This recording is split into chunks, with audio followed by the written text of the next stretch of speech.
(2026년 2월 13일) 이정훈입니다. 이재명 정권은 대한민국 군을 어떻게 할 것인지, 어떻게 하려고 하는지 굉장히 의심스러운 눈으로 봐야 하는 상황이 됐습니다. 지작사령관에 이어서 해군 참모총장을 12.3 계엄에 연루됐다는 이유로 직무 배제를 했습니다. 대한민국에 7명의 대장이 있는데 그 중에 2명을 배제시켰습니다. 이 두 사람은 모두 이재명 정부가 대장으로 또는 지금 보직으로 승진, 진급시킨 사람이었습니다. 뒤늦게 계엄 관련 무슨 흠이 있다라고 해서 직무 배제하는 걸 보면서 아량이라고는 손톱만큼도 없고, 그리고 대한민국 군을 어떻게 이끌겠다는 뜻은 전혀 없는 정권이구나. 야, 이거는 정말 김정은의 꿈, 김일성의 꿈, 김정일의 꿈을 이루어지게 하는 그런 세력이 아닌지 의심해 봐야 된다. 저는 이렇게 봅니다. 안보라고 하는 거는 외적에 의해서 무너지는 경우도 있지만 내부에서 무너지는 경우가 더 많습니다. 강력했던 명나라가 만주족, 청에 무너질 때 왜 무너졌어요? 오삼계라고 하는 명장을 보내서 맞게 했는데 그 오삼계를 의심하죠. 그래서 그의 아버지 또 그의 애첩 진원원인가요? 그걸 잡아놓고 보내니까 오삼계가 야, 나를 보내놓고 이렇게 의심하는 자들 내가 지켜줄 수 없다라고 하면서 오히려 만리장성 문을 열어서 청나라 군대와 함께 쳐들어와서 명을 무너뜨립니다.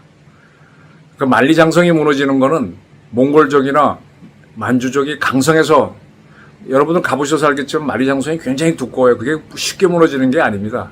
스스로 문을 열어주는 세력이 있었기 때문에 뚫렸던 겁니다. 왜 열어줍니까?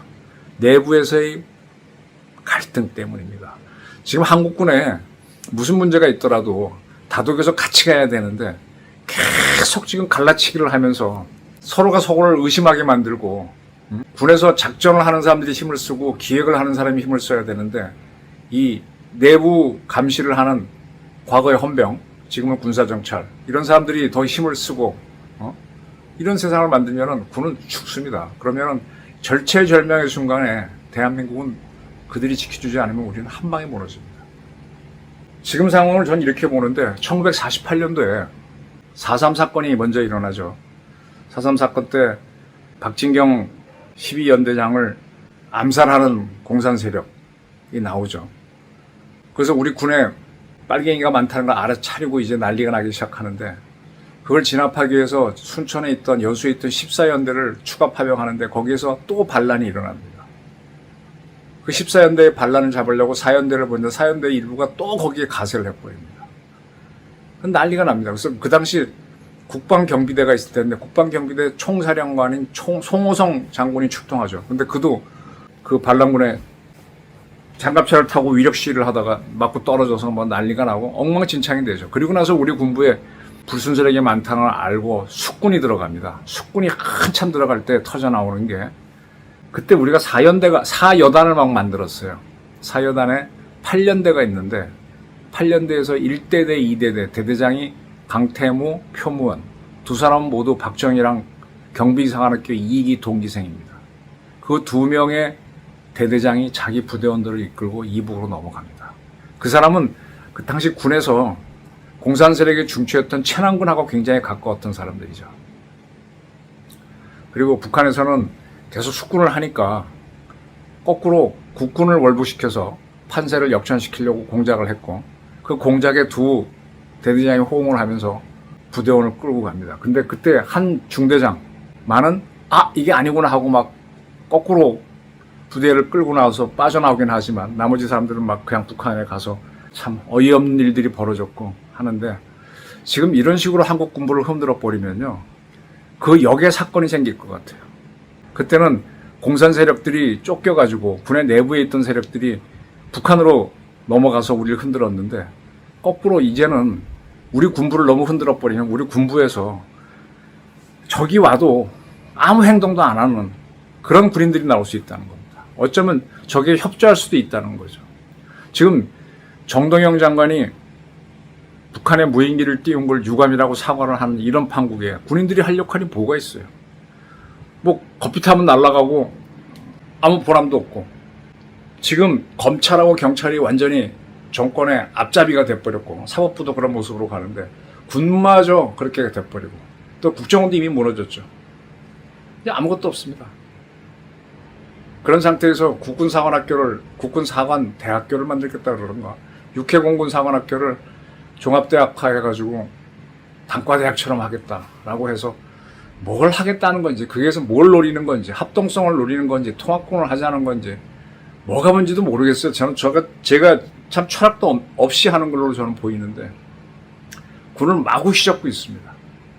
이런 것들을 안규백 장관이 딱 소신 있게 이건 아닙니다 하고 막아줘야 되는데, 오히려 그냥 정치권의 입김이 들어오고 다 열어주는 역할을 해버리고, 명나라가 무너질 때 명나라의 명장 오삼계를 만리장성으로 보내서 청나라 맡게 했죠.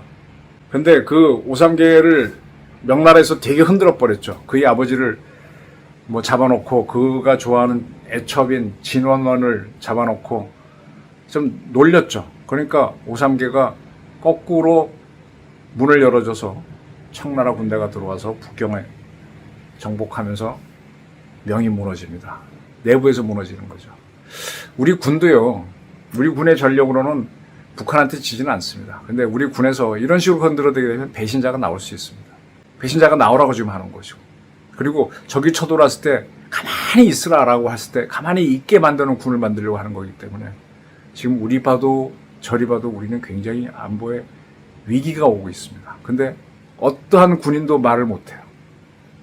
예비역으로 나오면은 뭐 떠드는 경우는 있지만 현역들은 진급에 목이 매갖고 아무 소리도 못합니다. 이젠 벙어리 짓 잘하는 군인들만 있는 봉급쟁이 군인들. 제가 그전부터 국정원의 월급쟁이와 군인들의 월급쟁이가 참 문제다 그랬는데 그런 세상이 벌어지네요. 이게 여러분들이 바라던 좋은 세상이었습니까? 하여간 저는 지금 대한민국의 돌아가는 현실에 대해서 대실망입니다.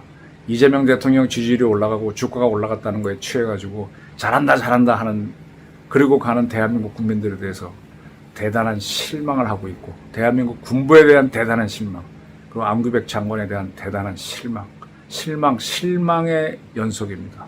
이 실망이 희망으로 바뀌는 날이 오길 고대합니다. 감사합니다.